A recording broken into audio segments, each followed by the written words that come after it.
আসসালামু আলাইকুম। ইউনিফুডিস থেকে আরও একটি রেসিপি দেখার জন্য আমন্ত্রণ জানাচ্ছি। আর আজকে আপনাদের সাথে শেয়ার করব পোয়া পিঠা।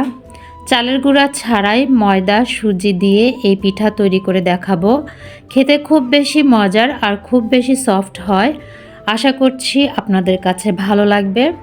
আর ভালো লেগে থাকলে আমার চ্যানেলটি সাবস্ক্রাইব করবেন আর লাইক ও কমেন্ট করে সাথেই থাকবেন প্লিজ। প্রথমেই পিঠা তৈরির জন্য নিয়ে নিচ্ছি 1 কাপ পরিমাণ ময়দা। চাইলে এখানে আটা দিয়েও তৈরি করতে পারেন। তারপর দিয়ে দিচ্ছি 1/2 কাপ পরিমাণ সুজি। সুজিটা এখানে অবশ্যই দিতে হবে। এরপর দিয়ে দিচ্ছি 1/2 কাপ পরিমাণ চিনি। আর চিনির পরিমাণটা আপনারা আপনাদের পছন্দ অনুযায়ী কম বেশি করে দিতে পারবেন। পরিমাণ মতো লবণ দিয়ে দিচ্ছি।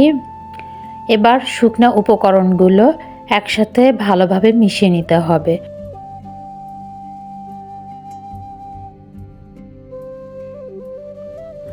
যখন ভালোভাবে মেশানো হয়ে যাবে তখন হালকা কুসুম গরম পানি দিয়ে একটা ব্যাটার তৈরি করতে হবে। হালকা কুসুম বলতে একটা আঙ্গুল ডুবিয়ে রাখা যায় সেরকম সহনীয় তাপমাত্রার হতে হবে। আর এই ব্যাটারটা তৈরি করার জন্য 1 কাপ ও আরও 1/4 কাপ পানি লেগেছে। তার মানে 1 কাপ থেকে অল্প একটু বেশি। অল্প অল্প করে পানি দিয়ে একটা হ্যান্ড হুইস্কি দিয়ে ভালোভাবে মিশিয়ে নিতে হবে। এই ব্যাটারটা তৈরি করার সময় অনবরত নেড়ে যেতে হবে যাতে করে একটা স্মুথ ব্যাটার তৈরি হয়ে যায়। আর একটু সময় নিয়েই ভালোভাবে মিশিয়ে নিতে হবে। যত ভালোভাবে মিশিয়ে নেবেন তত ভালোভাবে পিঠাগুলো ফুলকো হবে। তো আমি অল্প অল্প পানি দিয়ে একটা স্মুথ ব্যাটার তৈরি করে নিয়েছি। এখন এই ব্যাটারটাকে 10 মিনিটের মতো রেস্টে রেখে দিব। 10 মিনিট পর হ্যান্ড হুইস্কি দিয়ে আবারও কিছুটা সময় নিয়ে মিশিয়ে নিচ্ছি। সুজি দেওয়ার কারণে ডোটা এখন কিছুটা ঘন হয়ে গেছে। আর এই পিঠার ব্যাটারের ঘনত্বটা একটি চামচে উঠিয়ে দেখিয়ে দিচ্ছি। পিঠা তৈরির জন্য এখন এই ব্যাটারটা একদমই ঠিক আছে। এরপর চুলায় একটি প্যান বসিয়ে পর্যাপ্ত পরিমাণে তেল দিয়ে দিচ্ছি। আর পোয়া পিঠা কিন্তু ডুবো তেলে ভাজতে হয়। গোল চামচ দিয়ে পিঠা দিলে কিন্তু পিঠাগুলো গোল এবং একই মাপের হবে।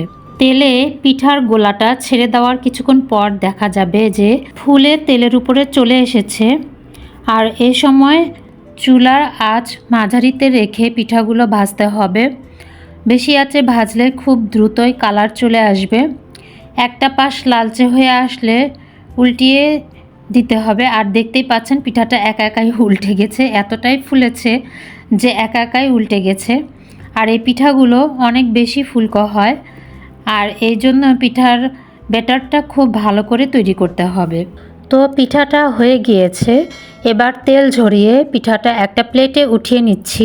আর একইভাবে সবগুলো পিঠাই তৈরি করে নিব। আর সবগুলো পিঠা তেলে ছাড়ার আগে ব্যাটারটাকে ভালোভাবে নেড়েচেড়ে নিতে হবে। আমি এখানে পিঠার ব্যাটারটা কুসুম গরম পানি দিয়ে তৈরি করেছি। আপনারা চাইলে দুধ দিয়েও ব্যাটারটা বানিয়ে নিতে পারেন, তবে সেক্ষেত্রে দুধটাও কুসুম গরম হতে হবে। আর ব্যাটারটা পারফেক্ট হওয়ার জন্য অবশ্যই 10 মিনিট রেস্টে দিতে হবে। আর এই পিঠাটা খুবই অল্প উপকরণ ও খুব সহজেই তৈরি করা যায়। আশা করছি আমার আজকের রেসিপিটাও আপনাদের কাছে ভালো লেগেছে। আর আমার পরবর্তী ভিডিওর নোটিফিকেশনটি পাওয়ার জন্য বেল বাটনটি ক্লিক করে রাখবেন। আজকের মতো এখানেই শেষ করছি। সবাই অনেক ভালো থাকবেন, সুস্থ থাকবেন আর সবাই সবার জন্য দোয়া করবেন। আল্লাহ হাফেজ।